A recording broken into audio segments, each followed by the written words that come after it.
Johnson. Melton. Mr. President. Here. Please rise for the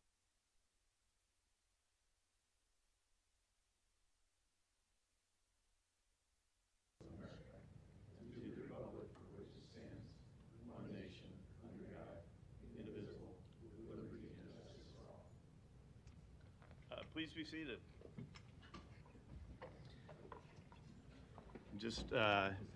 Just returned from dropping a couple kids off at colleges, and I left them with this little bit of information that I thought was kind of cute. You've got to get up every morning with determination if you're going to go to bed with satisfaction. That's it. Okay. Good advice, Dan. You know what? Actually, their reaction was pretty much the same. It changed their life. An affidavit of publication is on file for the pre-council and city council meeting, and a current copy of the Open Meeting Act is posted in a white binder on the east wall of legislative chambers. Good afternoon. Welcome to the Omaha City Council. We appreciate having you here. We look forward to your input on our many items. I'd encourage you to turn your cell phones off or at least to vibrate. If you have difficulty hearing the proceedings today, you can contact our building commission representative here for hearing devices, or we do have a closed caption screen in the back of the room as well. Item 6, to consider a Class CCSK liquor license for Lit Cigars, Spirits, and Lounge located at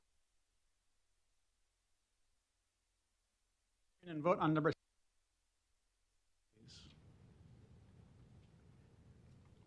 Is the applicant here for number 6?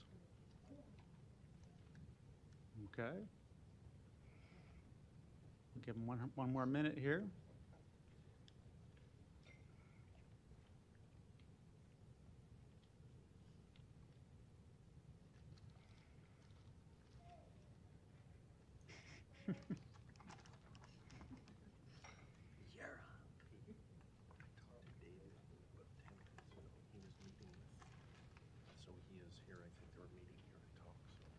Some in the hallway. Yeah.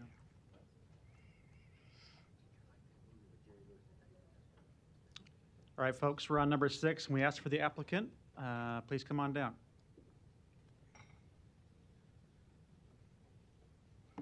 Good afternoon, Mr. President, members of the council. Apologize about my tardiness. Dave Houghton, 2804 South 87th Avenue, here on behalf of the applicant, Family Cigar LLC, doing business as Lit Cigar. This is a new concept that's going to be located on 13th and Cumming Streets. If the council recalls, you approved a liquor license for this applicant earlier in the year at a different location, and they've since switched to this location. Would note to the council that we are aware of an opposition by another owner in the condo association. I'd like the council to know that we have met with them this morning when we became aware of the issue, and I think we're in agreement on almost everything. So if you have a copy of Mr. Zimmerman's letter, I think I can say without speaking out of turn that we've agreed on the first 4 items. The only caveat to that is that we won't have a service agreement, but we will have regular and routine maintenance in the building. With regard to the air penetration test, my client would agree to do extra sealants through Firecock if it's commercially reasonable. I'd point out to the council that right now the plans were submitted by an architect and approved by the city. So I think we're all the way there, or pretty close anyways, but if the opponents would like to be heard, we wouldn't object to that. If you have any questions, my clients are here about the operation or the concept or the hours of operation. They'd also be happy to answer any questions. Okay. Thanks. Thank you. Are there any other proponents that want to speak at the moment? Seeing none, any opponents?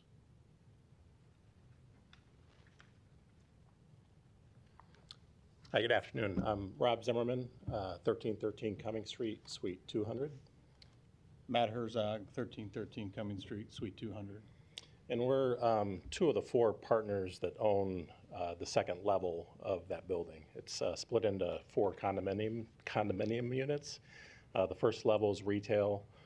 We own the second level, which is office space. We have two tenants with probably about 30 people who work in that space on the second level. And then the third and fourth levels of the building are owned by the same owner that owns the first level, and those are apartments for rent. We're here today. We learned about the tenant coming in at the end of June, and we reached out to the owner of the first level, Lot 9 LLC, and expressed our concern about the potential use of that space and smoke penetrating into our area. And we've done a lot of research since then about this use. Our business, we do capital project management and construction management, and another tenant in our space specializes in building optimization controls, mechanical systems. So we're in the industry and know this well. We've acted as landlord representatives for Midtown Crossing, so we've managed 1 million square feet of multi-use, mixed-use development, so we know the potential issues that could come up with these kind of spaces. We reached out to them in late June and offered our help and saying, hey, this is a unique situation. We can help you make sure that the spaces are properly separated. And we really got nowhere with Lot 9. We saw some drawings here and there, and we wanted to respect the landlord-tenant relationship, so we didn't reach out directly to the applicant. And up until last week, we asked Lot 9 again if they had any updates about, and we made known these requests to Lot 9 and got no response or said they were still working on it. And so that's why we felt like that's why we're here today. That we know that the legislative bill that allowed cigar bars, the intent, and it states that people voluntarily go to cigar bars and know that they're being exposed by choice to secondhand smoke. Our concern is that occupants in our space are potentially involuntarily being exposed to secondhand smoke. And we just want to help make sure everything is done that's reasonable to prevent that from happening. And that's why we laid out these concerns. Yeah, and just to follow up, we talked for a few minutes before the meeting with the tenant, and I think there's more discussions to be had, and they seem willing to have those discussions, but we still wanted to make our position known. Okay. All right, I'm sure there'll be some questions for you. Sure. Are there any other opponents that want to speak? Seeing none, I'll close the public hearing for now. Ms. Johnson, you're recognized. Thank you. Mr. Franklin, could you come up, please? Thank you.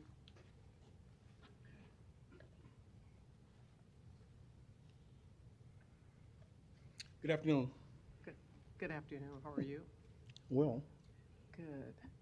Can you do a commercial for us regarding what you're proposing there with the cigar bar? Meaning your hours of operations, what you'll have, what are you? well, yes, I can. I I mean, just need your address for the record, too, if you would. I'm sorry. Just need your address, name and address for the record. Frederick Franklin, 4214 California Street. Thank you.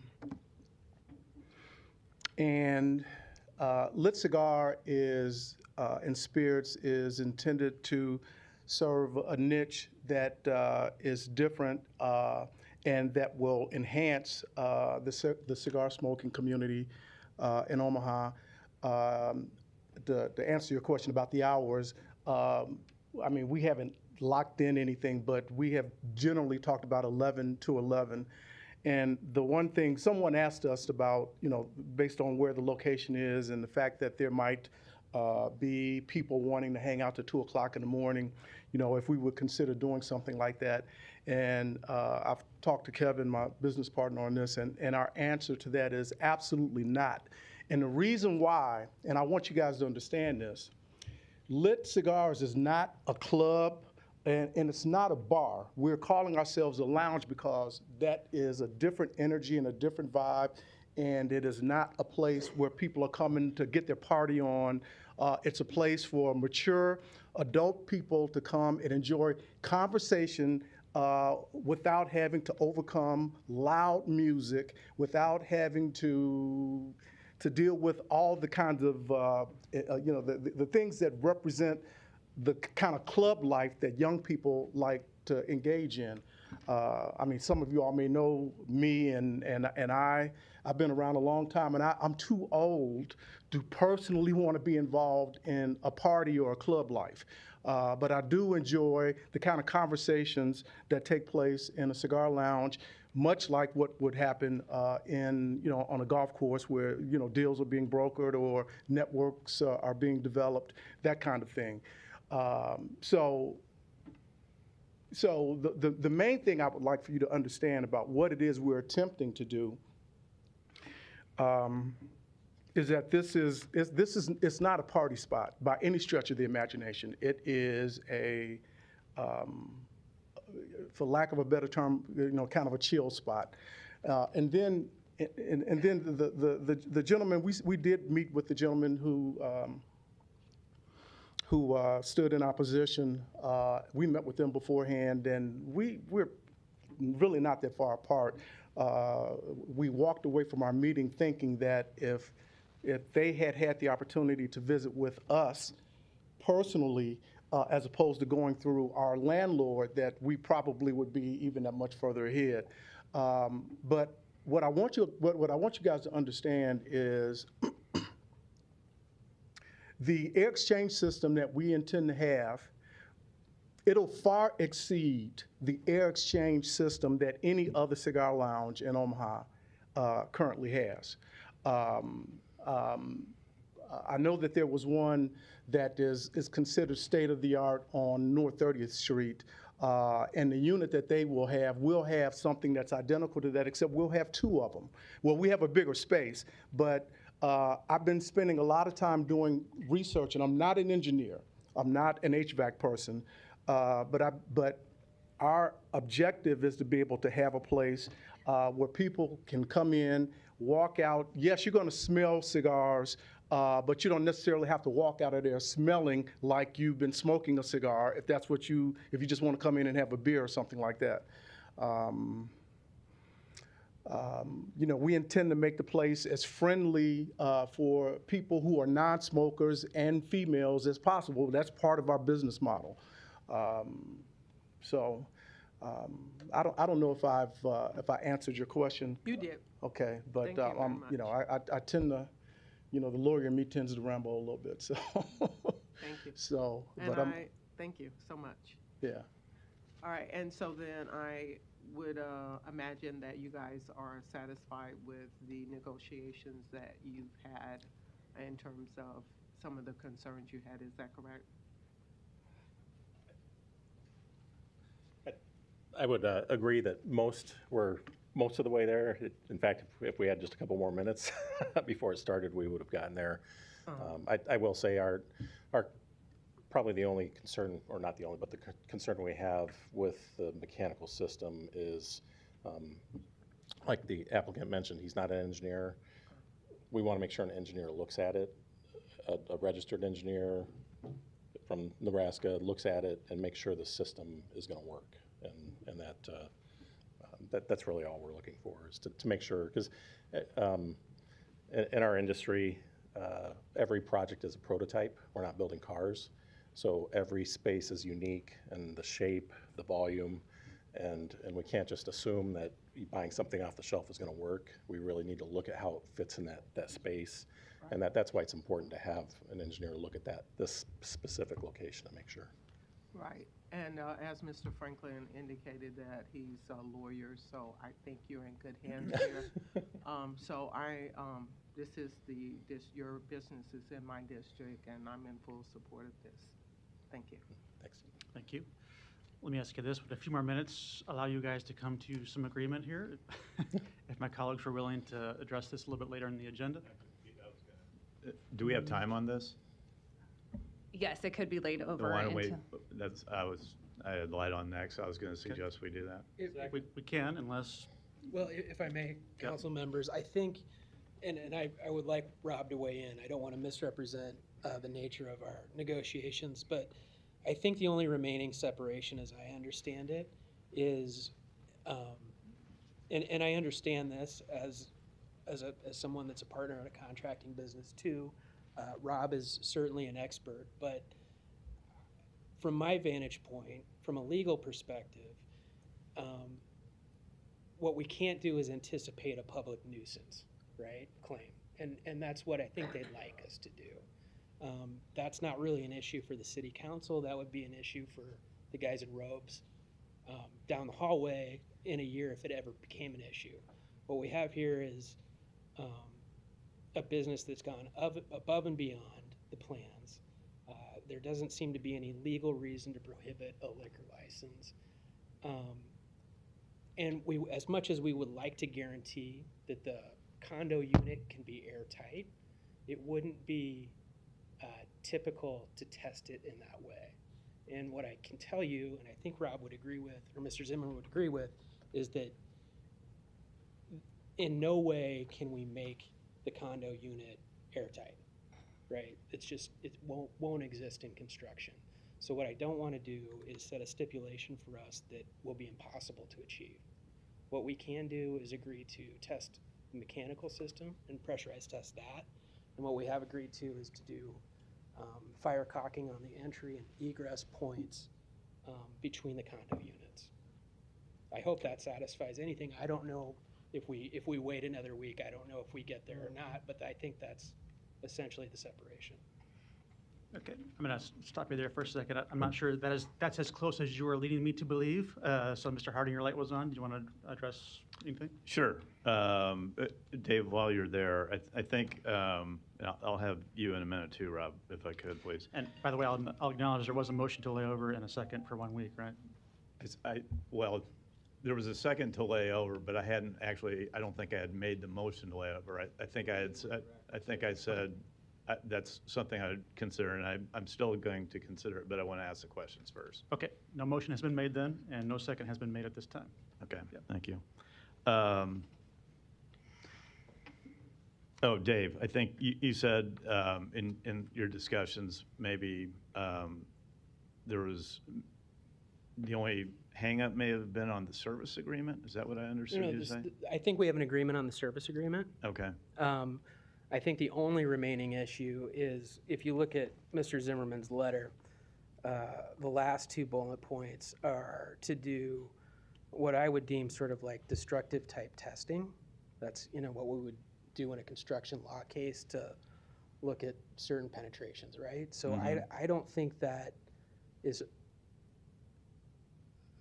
I think that would be going above and beyond, and I think it may be setting a standard that could be impossible to achieve, right? What we would agree to is the typical pressurized testing of the mechanical system, and in addition to that, we would caulk and try to make airtight any penetrations of egress on the piping or wire systems between the condo units. Okay. We can commit to that. Yeah. Okay. So if I end up making a motion to lay over, it is not based upon the legal authority or reasons to approve or not recommend approval or to recommend approval.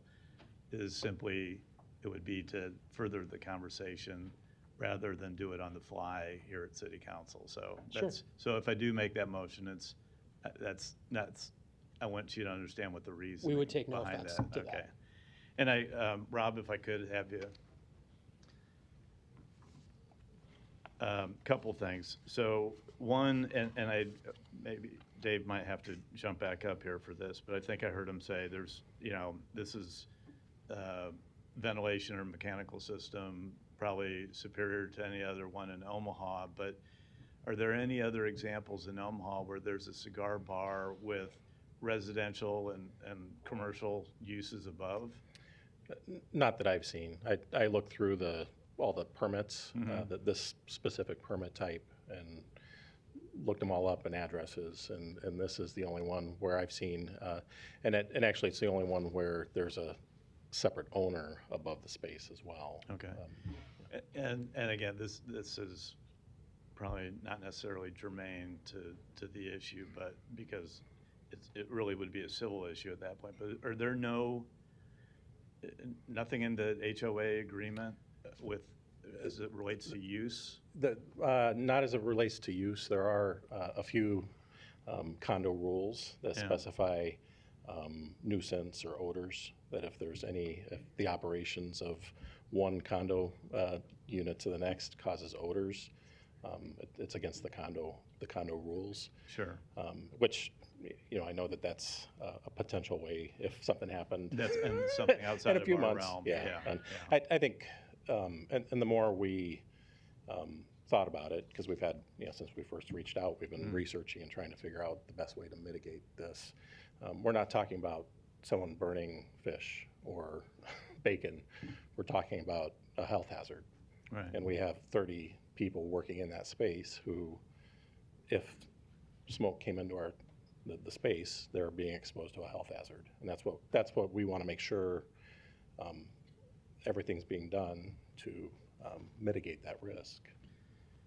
Would with another week's time, would you feel that you'd have enough time to have more conversations with the tenant and also to review plans to understand the mechanical and Yep, systems? absolutely. Yep. Okay. Then in that case, I will make a motion to lay over for 1 week. Motion and a second to lay over for 1 week. Ms. Melton, you're recognized. Thank you. And I just want to let everyone know when it comes, a lot of people come down and oppose liquor licenses because of something else that the business may be doing, but that's not a legal reason for us to deny a liquor license. So technically, we could deny the liquor license, but they could still open up as a cigar bar. Because we're not approving the cigar portion. I mean, if they just couldn't have alcohol. Right? You have Does to a have a cigar Class bar C. have You to have, have- yeah, you have to have a Class C In to order to accommodate. have the cigar bar? Correct. Yep. Thanks, Scott Lautenbach. Oh, thanks, Scott Lautenbach, for that one. There we go. R.I.P., Scott. Well, but is having if people don't want cigars, I'm going to call Ryan Wiesen down because I see him sitting up there. Is that a legal reason that we could vote to deny the liquor license for purposes of the Liquor Commission?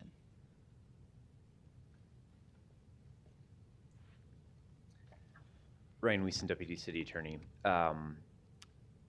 As always, the City Council is a recommending body. And so in order to recommend denial, the council would have to base its recommendation on evidence that fall into those just general categories of things that we always consider.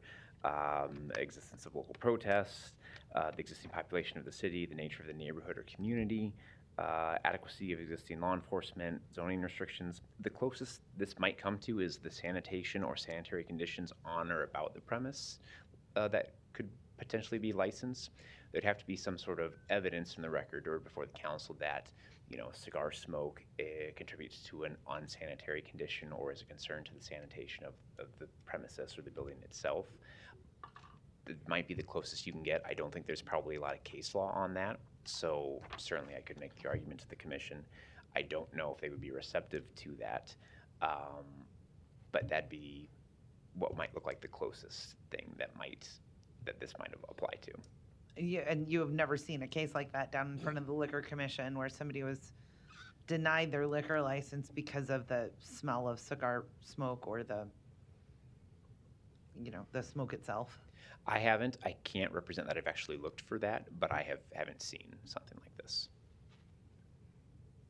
And even if we were to deny or make a no recommendation, the Liquor Commission can still grant the liquor license. Isn't that correct? That's correct. The City Council doesn't deny licenses. You just make a recommendation for denial of the license. Ultimately, it is the Liquor Control Commission's decision.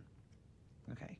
And that's my other question was just what, if we were to do that, what could we base it on? But it's the sanitary conditions might be the only thing that is potentially legitimately connected to this.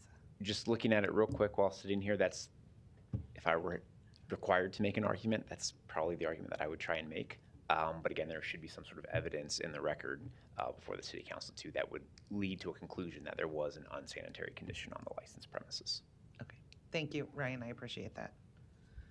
So I'm going to support the layover. I just kind of wanted everybody to know kind of what position they're in. Now, there may be a legal position that you have that's outside the City Council, and I think Dave recognized that. That's for people in the other building decision to make.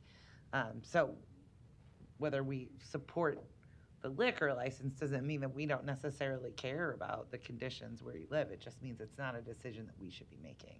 It's going to have to be presented somewhere else. Dave, did you have something you wanted to say? At the risk of speaking too much, I guess what I would like to point out to the council is I really do think the only separation we have is pressure testing the condo envelope.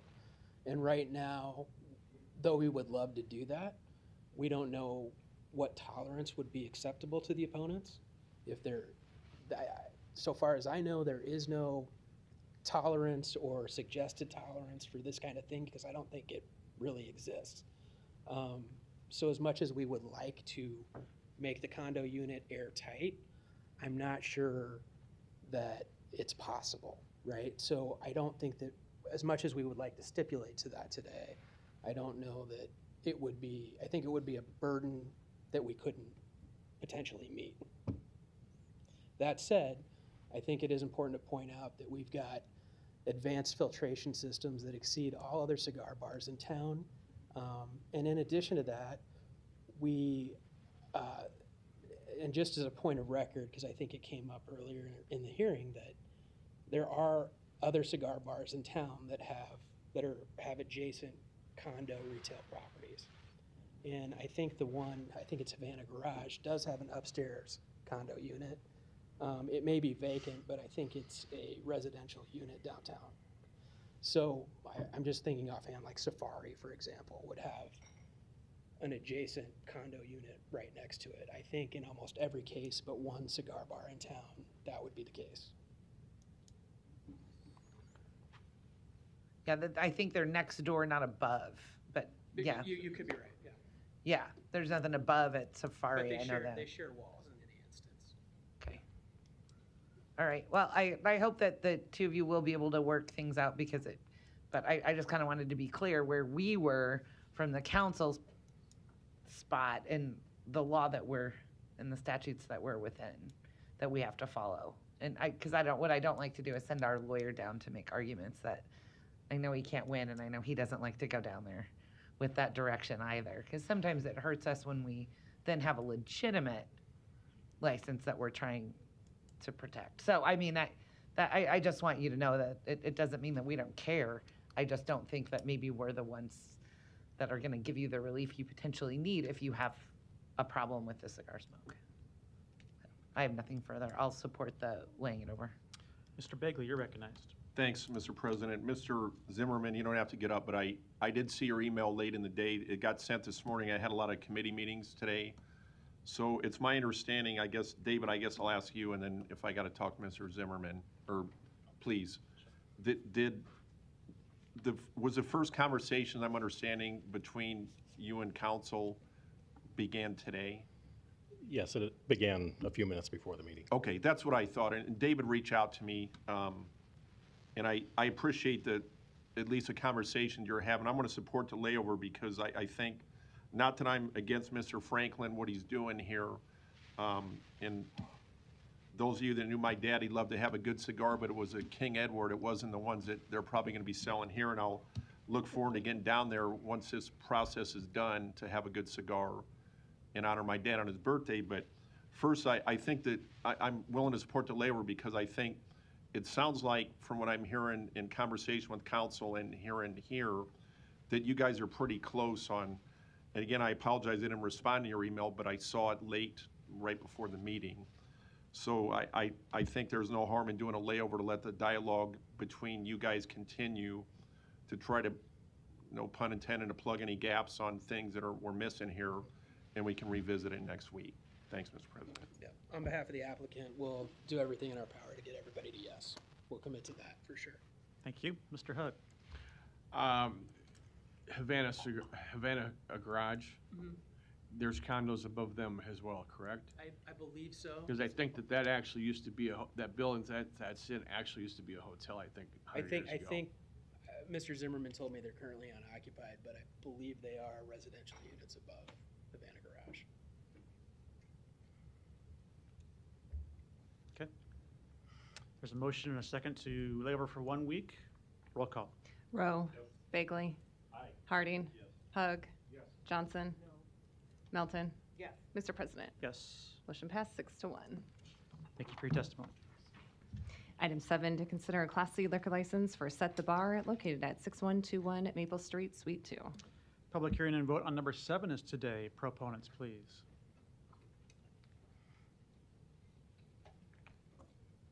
Good afternoon, Mr. President and City Council members. I'm Molly Hike, 6121 Maple Street, Suite 2. I'm the applicant for Set the Bar. Thank you, Molly. You want to tell us a little bit about it? It's right in downtown Benson, right? Absolutely, yes. So we will be the first women's focused sports bar in Nebraska, and hopefully the 7th in the United States. We want to be a place where everyone is welcome. With the momentum happening right now in women's sports, right now you can't go into a sports bar without having to ask for women's sports to be on TV, let alone audio. So we want a place where we can make that happen.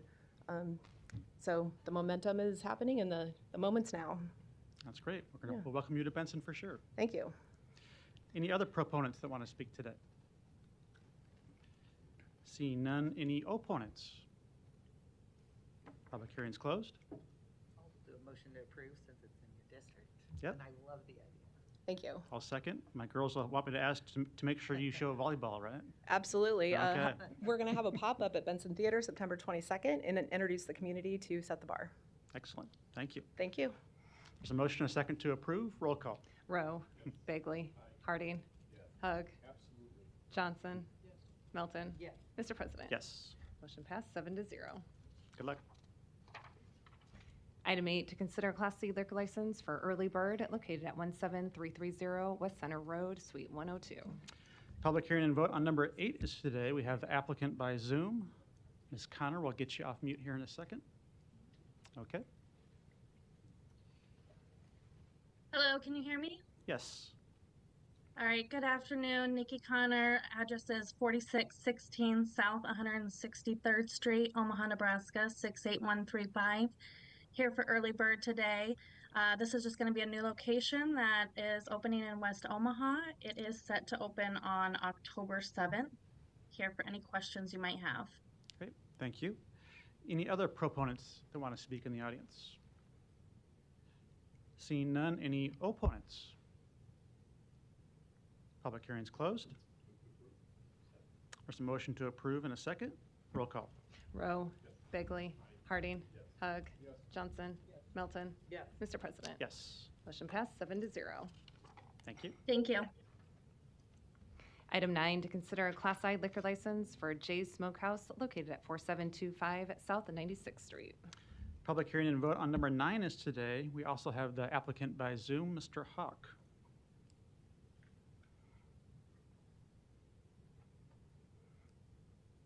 Get you off mute. Okay. Try Yeah, that. so can you hear me? Yeah. Go ahead. Yeah, this is James Hawk, 4725 South 76th Street. Oh, sorry. My address is 7524 South 76th Street, La Vista, Nebraska, 68128. Looking for a liquor license for Jay's Smokehouse, located 4725 South 76th Street, Omaha, South 96th Street, Omaha, 68127. Looking to sell beer to our wonderful barbecue customers. Great. Thank you. Any other proponents in the audience? Seeing none, any opponents? Public hearing's closed. There's a motion to approve in a second. Roll call. Rowe. Bagley. Harding. Hug. Johnson. Melton. Yes. Mr. President. Yes. Motion passed 7-0. Thank you. Thank you. Item 10, to consider a Class IK and L liquor licenses for Upstream Brewing Company located at 514 South 11th Street. The public hearing and vote on number 10 is today. The applicant has requested a 1-week layover.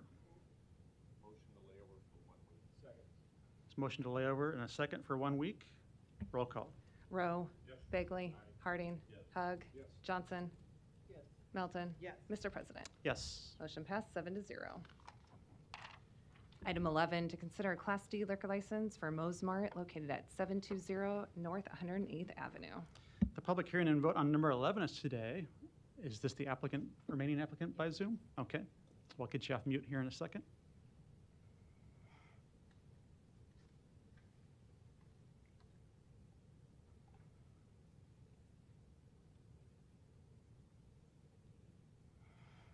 Okay, it looks like that worked. Give that a try. Hello. Yes, I think we can hear you now. Just your name and address, please.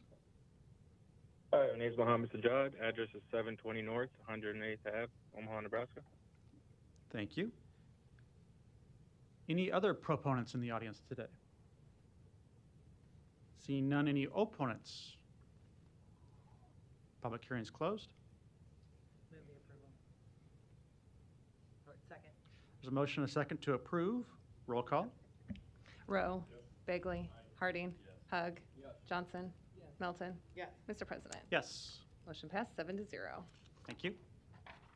Item 12, to consider a special designated liquor license application for Josephine's Cozy Corner for an event on September 6th from 5 p.m. to 2 a.m. with music until midnight. Public hearing and vote on number 12 is today. Proponents, please.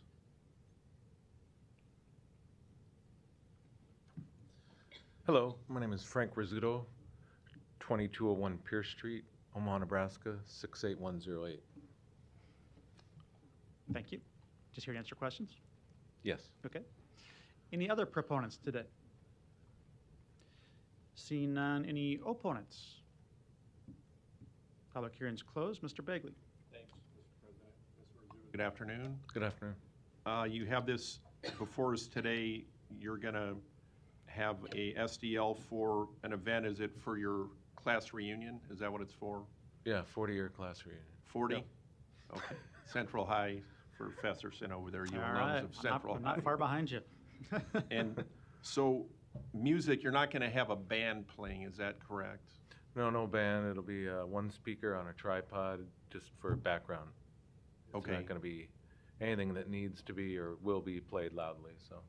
Okay, and did you speak to any of the neighbors at all before you provided the request for this SDL? I've spoke to a couple. I plan to speak to more. Okay, and you reached out to the neighborhood association, but you still haven't made that connection yet? Right. I Googled his name, but I think there is something I did see on there to email him, so I could try that. Okay, and I can get that for you as well. I know when we talked last week, you would explain to me that you're going to have some classmates from Central High, and you're going to have a little background music, and are you going to have staff there on the outside of the bar there where your SDL permit's going to be for? Yes. There'll Okay. be someone out there all the time, and then I'll be walking around, and then I'll have people in the bar working, mixing drinks and serving. So. Okay, and how long have you owned Josephine's for? I guess 37 years now. Okay, so you're a long-time neighbor, and I know you said one of the neighbors that is close by where you're going to be holding this event is your aunt, is that correct? Yes, she's across the street. And you probably don't want to make your aunt upset with any loud issues at your establishment for your 40-year reunion, I would assume, correct? No. Okay. Exactly. Thanks, Frank. I appreciate you coming down. I'll make a motion to support this today. Thank you. There's a motion and a second. Mr. Hug, you're recognized. I think anytime we can have an event like this in our community, it's nothing but good things. So good luck to you, and have a great reunion. Thank you. Thank you. No further lights. Roll call. Rowe. Bagley. Harding. Hug. Johnson. Melton. Yes. Mr. President. Yes. Motion passed 7-0. Thank you. Thanks. Item 13, a resolution to approve the revised preliminary plat for West Maple Hills located northeast of Big Elk Parkway and West Maple Road. Planning Board and Planning Department recommend approval. Public hearing and vote on number 13 is today. Proponents, please. Seeing none, any opponents? Public hearing's closed. Move the approval. There's a motion and a second to approve. Roll call. Rowe. Bagley. Harding. Hug. Johnson. Melton. Yes. Mr. President. Yes. Motion passed 7-0. Item 14, a resolution to approve the preliminary plat for McGill Industrial Park located northeast of Rainwood Road and Blair High Road. Planning Board and Planning Department recommend approval. Public hearing and vote on number 14 is today. Proponents, please. Thank you, Mr. President. Brent Beller, 1140 Rest Center Road, on behalf of the applicant, which is McGill Industries, as well as Burlington Park 2 LLC. We are up north, just north of the Irvington area. Just want to give a little bit of background. So there's actually two tracts of land here. There's a tract of land that's basically right here. This is our dividing line. This is owned by Mr. McGill. And then this going south, that's actually the Frost property. So Mr. and Mrs. Frost are here today. They're selling this property to Burlington Park. It has long been a cattle farm and a hog farm, and now they are moving north, seeing that development is moving in. And what that development is, and it's really important because, as you all know, we all developers and attorneys alike, we follow the city's master plan. And this is the city's master plan this is Highway 133. This is I-680 to the south. But basically, everything you see in gray, this is all industrial. So when Mr. and Mrs. Frost put their property on the market, folks that want to do industrial type developments contacted them, and that's where we are. If you know this area, everything to the west is all industrial. There's large data centers going on there. To our south is another industrial development that's called Rainwood Point. And as you go further south, this is all industrial. So this is going south, it's basically all developed. There's a new industrial development going right here. And then obviously we would like to do some industrial. And the reason I bring that up is there are some remnant pieces where folks have lived, and that piece would be right here and up here. These are acreage type lots. There's actually a horse farm right there. We had a neighborhood meeting with the neighbors back, I think it was the end of June, and a very cordial meeting. It went well. Obviously, when you do these types of developments and folks live there, there's a little bit of sensitivity about they've looked at farm ground for a long time. And so we have represented to them both at planning board and meeting with them directly that we will be good neighbors and follow everything that we're supposed to follow as far as what the city requires. So when this is laid out, there's going to be 19 lots here. All will be rezoned from GI to GI, with the exception of these two lots. There will be some heavy industrial in there. We have told our neighbors if they want to see what this will look like, go look at the Rainwood Point development. And it's zoned industrial, but really these are folks that want bays, your lawn care type services, your electrician that needs some stuff. But there could be some concrete recycling, that sort of thing, those sort of operations taking place, especially on those HI lots. But nothing is committed today for any of that, except for there's one lot where there'll be some concrete recycling they have to get a special use permit for. But a lot of the conversation revolved around traffic and streets and connectivity. And so we actually just heard back from NDOT, because if you look on the east side, there are some residences right here. And this is an old remnant piece. There's a frontage road that runs along Highway 133. And initially, we thought we were going to have to tie into that. But we actually heard back from NDOT today, and this connection will not be required. Oh, sorry. Jeez. Okay, this is the frontage road, and this was going to be a connection point where some of our traffic would go onto that frontage road, which honestly we didn't really want. But I think when we laid it out, the city didn't know where NDOT would come down. But in short, this is going away, so there'll be no connection. We will not affect any of those residences to our west. But otherwise, I mean, with any development that goes on here, there's going to be more traffic. But the good thing, and I think for many of the folks that live on the eastern side of this development, is we want to get in and out. So there is a reason why this is industrial. It's located right on Highway 133, and then our interstate is just to the south. So this is ripe for industrial type uses. Over here on Rainwood Road, this will be a full movement intersection that will be lit. Oh, geez, sorry, Brain. There we go. Okay, this is Rainwood Road on our south. This will be a lighted intersection right here. To our north, this is Bennington Road. This will get updated as well when the county and NDOT go and improve that intersection, because to the west there on Highway 133 and Bennington Road, that will be just like an interstate intersection at some point, but that is off in the distance. And then up here to the east, this is 108th Street. We actually will improve 108th Street to a 3-lane highway or three-lane road to basically the borderline of our property. So there will be traffic control measures. Everything we do will comply with Public Works requirements for moving traffic along. But otherwise, in a perfect world, we would be through our entitlement process yet this year. the other thing that people brought up was just water flow. And it's important to remind everyone, there's actually a ridge line that runs about like this. So all water flows this way. In fact, all of our systems, if you notice, we placed all of our basins on the west side. That's for a reason. That's because we drain underneath Highway 133. There were some questions about some sort of hazardous waste or something leaking into residences or Lake Cunningham, and that's not going to happen.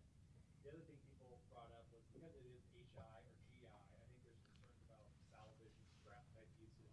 If I pull this map up again, you'll notice right here, that's actually a scrap and salvage yard where there's autos and storage and that sort of stuff. There'll be nothing like that in this development. And we've represented to all the neighbors, I represented at planning board, those types of uses will not be in this industrial development. That's not what this is.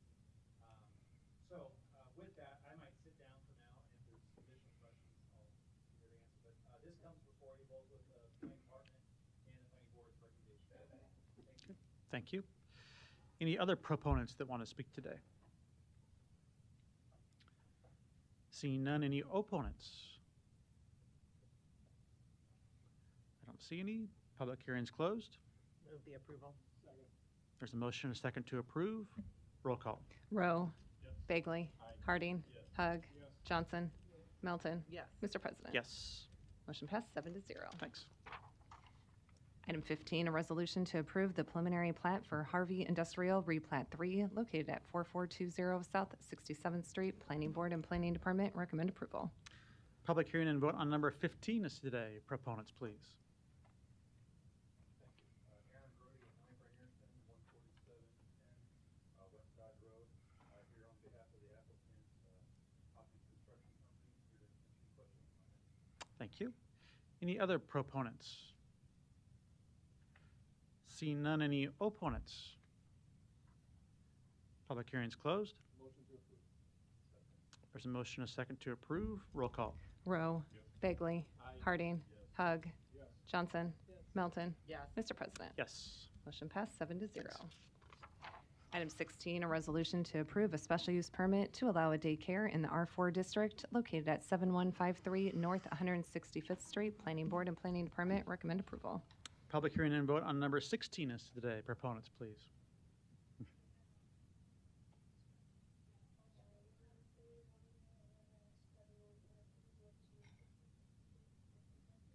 Okay, thank you. Are there any other proponents here today? Seeing none, any opponents? Public hearing's closed. Move the approval. There's a motion and a second to approve. Roll call. Rowe. Bagley. Harding. Hug. Johnson. Melton. Yes. Mr. President. Yes. Motion passed 7-0. Thanks. Consent agenda. Any member of the City Council may cause any item placed on the consent agenda to be removed. Items removed from the consent agenda shall be taken up by the City Council immediately following the consent agenda in the order in which they were removed, unless otherwise provided by the City Council Rules of Order. The public hearings on agenda items 17 and 18 were held on August 6th. I don't see any lights. Is there a motion?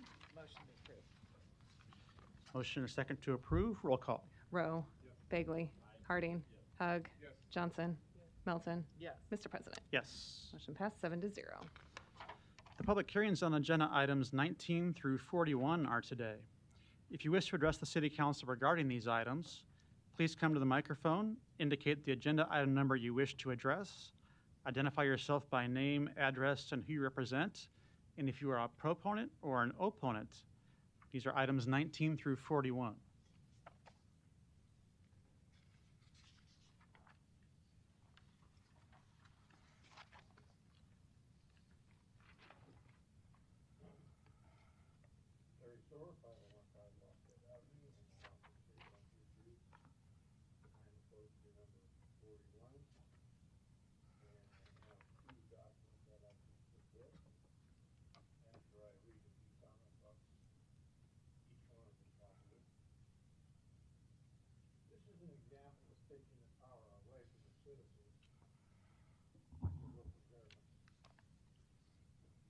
Listening to the citizens and getting ideas from the citizens rather than associations of various counties across the state, because not every county is the same. organization is part of the national organization, municipalities. They're all part of the national organization for this. The national organizations of that, which work against us for the power to influence you. And then you influence down at the state. That's taking the power away from the city. I think the microphone's not working so great. If you want to try that one. Yep. Your ears should be tuned in. You should be inviting more citizens here to listen to citizens.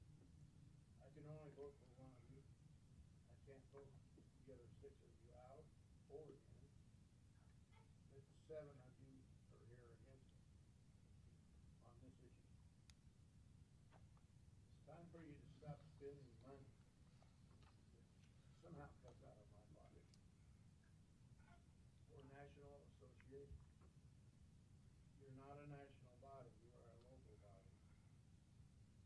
Federal government control, which these bodies are trying to influence, is handled another way. But these are 501c3 organizations funded with taxpayer dollars working against us. It needs to be stopped. It also gets into the area of what a very famous man on talk radio, but in the legal area, Mr. Mark Levin wrote a book, speaks about it a lot. It's called Cultural Marxism. Talked about in here.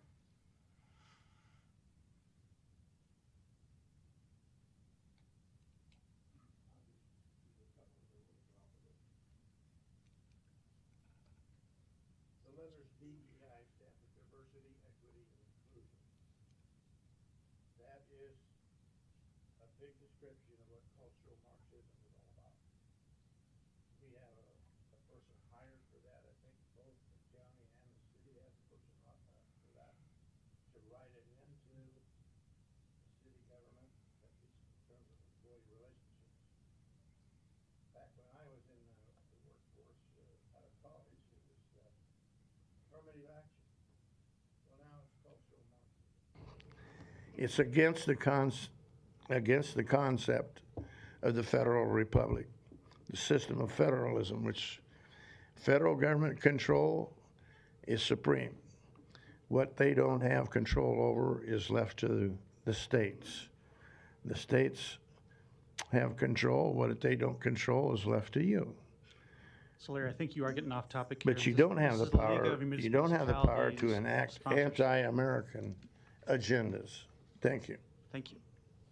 Any other testifiers on these items, 19 through 41?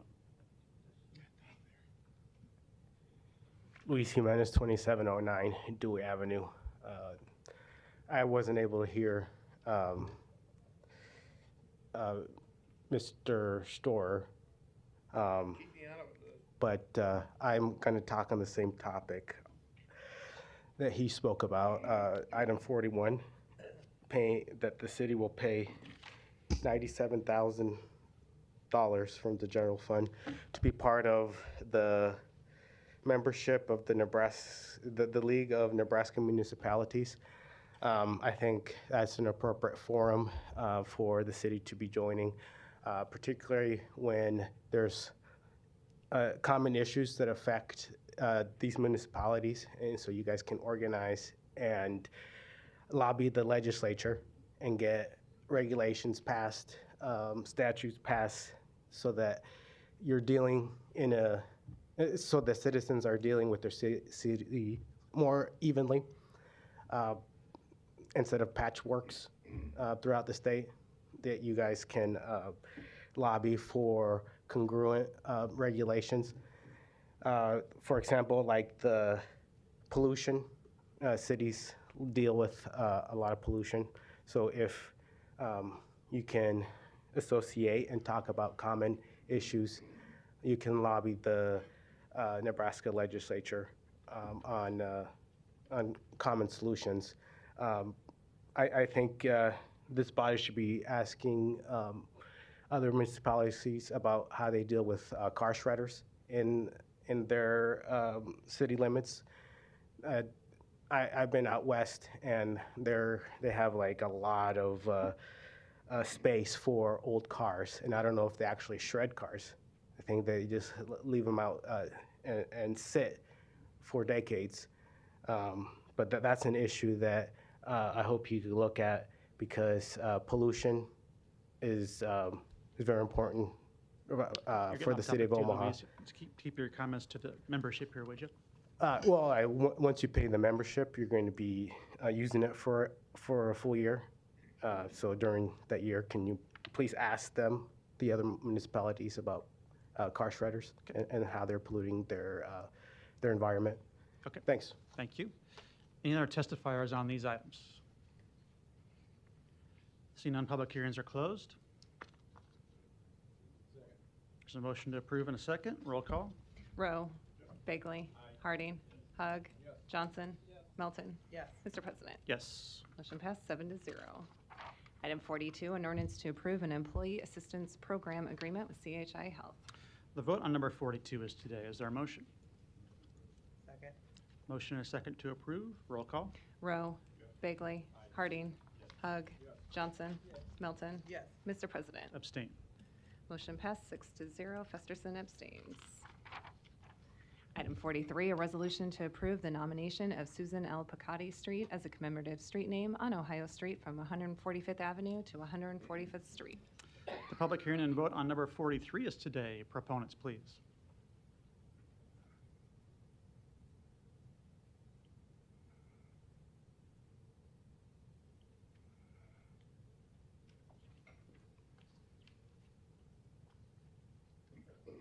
How you doing? Good. My name is M.I. Yar, 5122 South 37th Street. And I put in the application to rename the street. So, of course, you know, I've renamed streets before in the past. So this is one of the bigger, lot more history to it, so. Okay. Thank you. Any other proponents that want to speak today? Seeing none, any opponents? Public hearing is closed. Move the approval. There's a motion to approve in a second. Roll call. Rowe. Bagley. Harding. Hug. Johnson. Melton. Yes. Mr. President. Yes. Motion passed 7-0. Item 44, a resolution to approve the nomination of James W. Foss Memorial Training Tower as a commemorative name on the Omaha Public Safety Training Center Tower located at 11616 Rainwood Road. Public hearing and vote on number 44 is today. Proponents, please.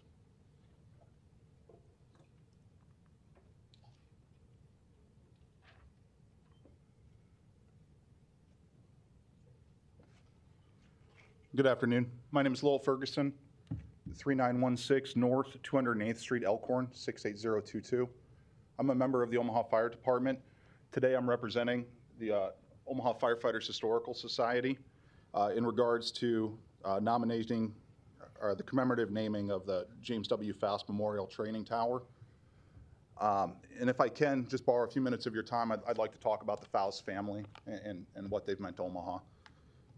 Stanley and Vi Foss were married in the 1940s. They raised their family on South 27th Street. They had two children, James Foss and Sherry Foss, who's here today. She's now Mrs. Williams. James went to Central High School. He was a baseball player. He took classes at UNO and then was ultimately employed by the city of Omaha in the finance department. He was drafted by the U.S. Army in 1968 and went to go do his duty in Vietnam. On his first patrol, they were attacked. He defended the men he was with. He jumped on a grenade and was killed. He jumped on the grenade for the purpose of saving the men that he was with. This was testified by the men that were with him, and he was recognized with the Congressional Medal of Honor. The next year, the city of Omaha, in recognition of his sacrifice and example to the public servants, dedicated the Omaha Fire Training Tower that was on Abbott Drive in his name. For 32 years, Omaha firefighters trained at that tower. They learned the skills that they would use in the city of Omaha. We have a guest here also in the back. In the white shirt is Fire Chief Rob Gotch of Papillion. Before he was leading that fire department, he was a firefighter here in Omaha, also trained at that tower and led Battalion 2 for many years. That tower's meant a lot to firefighters. When it was ultimately decommissioned and demolished, we have the new training center that's out on Rainwood Road. That tower was never dedicated. There was a lot of moving parts. It was just never addressed. Amongst ourselves and speaking to other firefighters, we believe that Jim Faust would be a perfect example to the men and women that will train out there at the training center. Those will be your firefighters, your police officers, somebody that set a good example for the city of Omaha. I'm ready to take any questions if you have them. Thank you. Thanks for that background. Any other speakers that want to talk today? All right. Are there any opponents? Seeing none, public hearings closed. Mr. Hug. I don't know if one of you can answer this, but you mentioned he grew up on South 27th Street? Yes. Where on South 27th Street? I hate to make you come back up. That's okay. You don't have to. We'll make it. You do have to come back up. Okay. I'm sorry. I'm overruled. St. Mary's. Okay. I'm sorry. Five blocks north of Dodge, 2 blocks south of St. Mary's. Thank you. Thank you. This motion and a second. I too support this, and I've worked with the family previously. Nice to see you again. To rename a section of street by Central High School after James Faust as well, and that was a wonderful collective of efforts with the Central High ROTC and the family and the Vietnam Veterans of America. And I think at that time, which was at least a year ago, we talked about doing this as well. So I thank the firefighters for following through on that and establishing this very worthy honor. There's a motion and a second. Roll call. Rowe. Bagley. Harding. Hug. Johnson. Melton. Mr. President. Yes. Motion passed 7-0. Item 45, a resolution to approve the nomination of Saratoga Beltline Historic Way as the commemorative street name on Ames Avenue from 24th Street to Florence Boulevard. Public hearing and vote on number 45 is today. Proponents, please. Good afternoon. Hi, I'm Gayla Chambers. Good to see everybody again.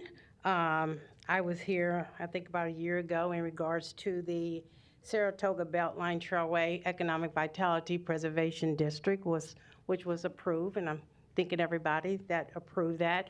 Now I'm expanding the development.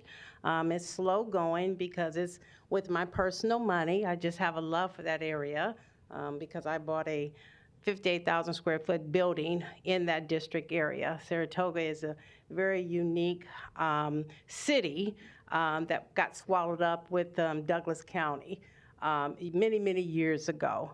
But what kept it thriving was that the people there remained. And we still have Saratoga School right there that still doesn't really know how it even came about.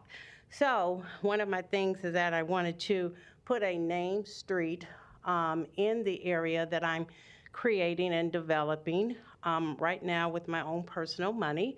And so my goal after that is to help to beautifies the area with beautiful light poles, and I love plants on them to just bring that area back alive again. As you look in North Omaha, that area has always been overlooked. We do things on 24th and Lake, 24th and Cumming, keep going down to Miller Park, but that area is an industrial area. Zoned industrial area that's just basically been overlooked. And my goal is to create an atmosphere of tourism for the community. I hope that I will live to see it, but at least I know that I can lay the platform for maybe a young person to take my footstep and go and continue to create the development. So I'm just here in front of the City Council to ask to approve the Saratoga Beltline Historic Way District, which will start all the way from Florence Boulevard and go all the way to Ames Street. Any questions? Great, thank you. Thanks for that overview. Yeah. Are there any other proponents that want to speak today?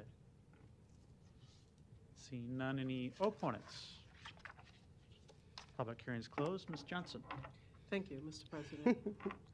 Hi, Gayla. I would like to acknowledge and thank you for having the foresight to recognize this area and uplifting it and making it something that the residents and the community can look forward to visiting and especially spending money in that area. I also like to recognize your ability to take on this task, as you mentioned several times, that you would be using your own funding. That is to be recognized, and it is not a easy feat. So I just want to acknowledge your efforts and tell you thank you once again. I will be in support of this. Thank you. Thank you, Councilman Johnson. Thank you. I don't see any further lights. Is there a motion?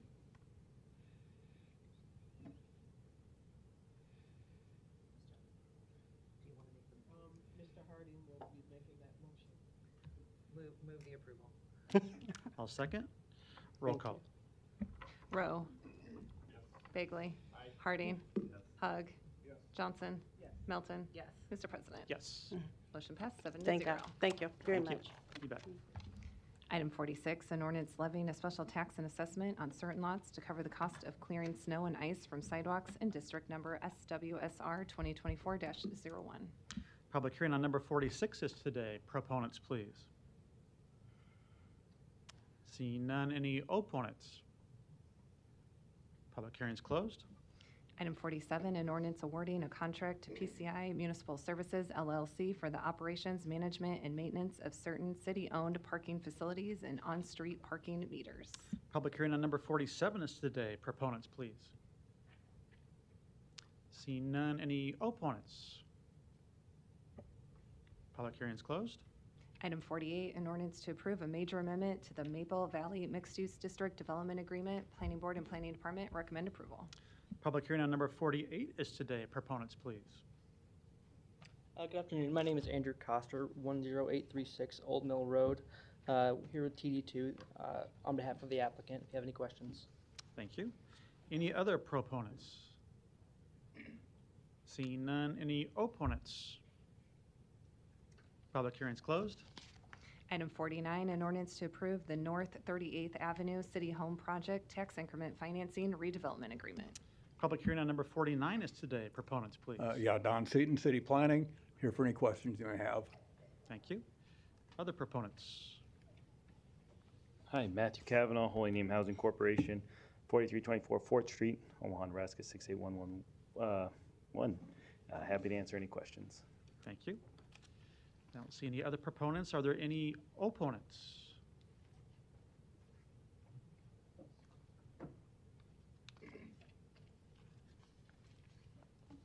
Yes, sir. Donnie R. Johnson, the Johnson Equestrian Foundation, 4928 North 52nd Street, and North. I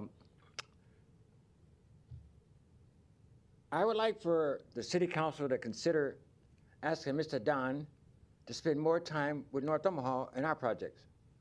He's put a lot of time in these projects, I've noticed, and also I noticed the beginning of this session, we spent an hour on liquor. When are we going to get around to some developments in North Omaha? That's what I'm concerned with, the developments there. So if this Mr. Tommy Warren, he doesn't have very much time, so if Don would call me or I call him, we would start negotiating to buy the Hilton Hotel downtown and the First National Plaza to bring counselors here. And we have offers already been saying they want to bring their counselors here. But I can't get Mr. Tommy Warren because he's so busy. So we'll put it in Don's hand to take over that project and see if this will work. Because President Carter, he's had this program. All right, John, you have to stay on focus to Holy Name Housing Corporation in this item, please. Yeah, I like Holy Name. And every time we play the basketball against them, they keep asking me why I jump so high. I said, it's a Boston baked beans. All right, thank you. Are there any other opponents to number 49?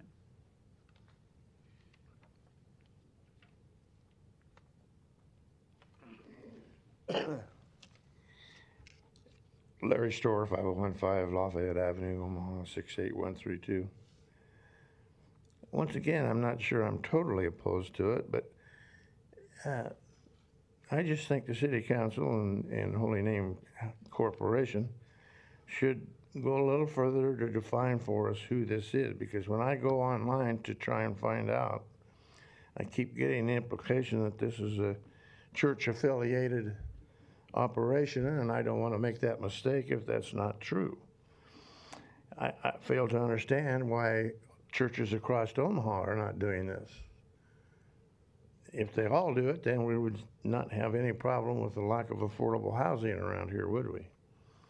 But they also, council needs to ask and explain how we use that much money, 198,362, now to build these houses. And who paid any property tax on the properties that these are going to go on? Were they lowered to zilch for property tax value assessment and then assigned over to Holy Name?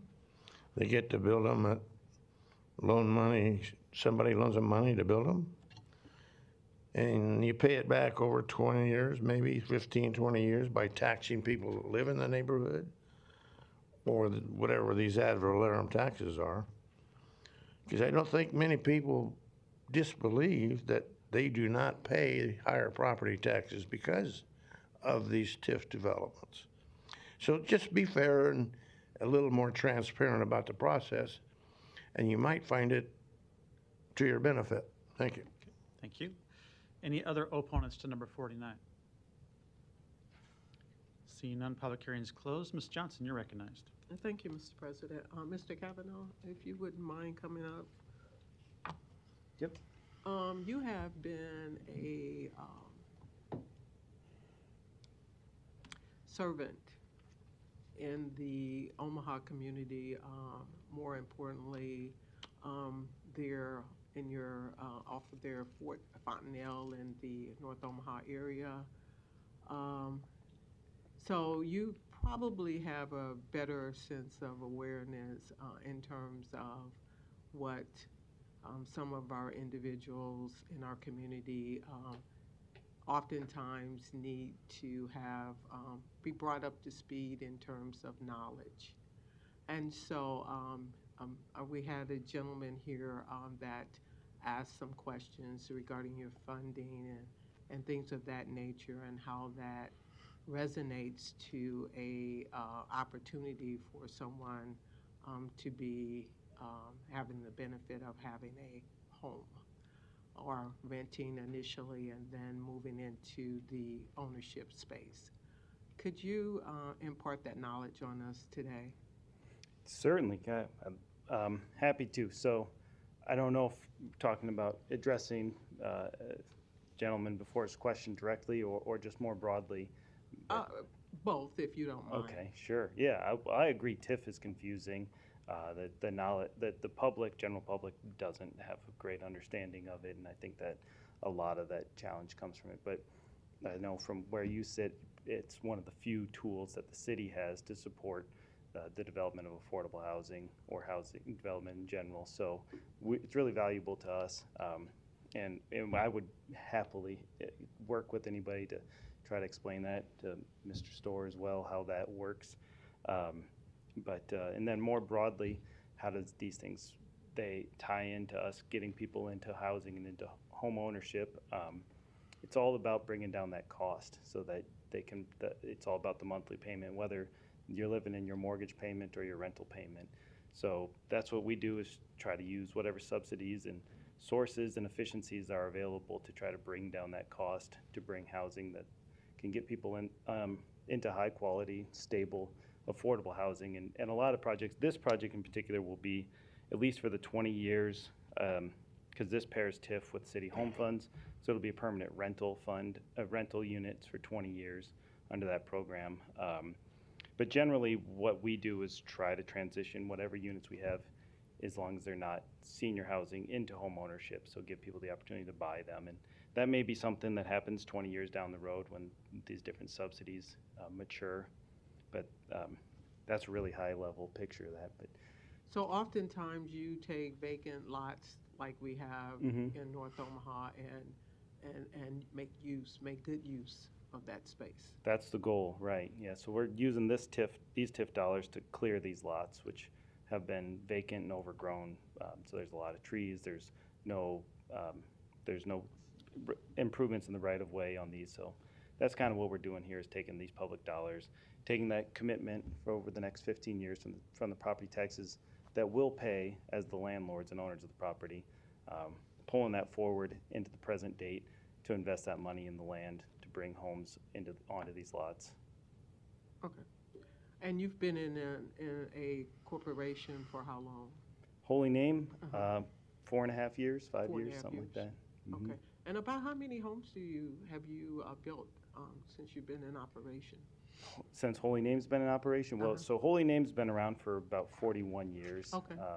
We have currently just over 400 units under management, but through our process of building and selling, we've built well over 500 units over those 40 years. Over the 41 years? Yep. Okay. So about average 10 homes a year? Yeah, well, over the long haul, last year we built 35 units. Okay. This year, we'll hit around 20. Next year, probably try to hit about that number. So we're trying to up the numbers as much as we can. And we appreciate any support we can get from the council on that goal. All right. Thank you for your efforts. I appreciate that. All And right. I will be in full support of this. All right, I appreciate it. Thank you. Thank you. I don't see any further lights. Madam Clerk. Non-action items, items 50 through 72, do not require public hearing or city council consideration at this meeting, but will be placed on a future agenda for public hearing and or vote. The reason for non-action is noted after the item on the agenda, as well as the date the item is expected to appear on agenda for consideration. Is there a motion to adjourn? Motion to adjourn. I'll second. Roll call. Rowe. Bagley. Harding. Hug. Johnson. Melton. Yes. Mr. President. Yes. Motion passed 7-0. Meeting is adjourned at 3:17.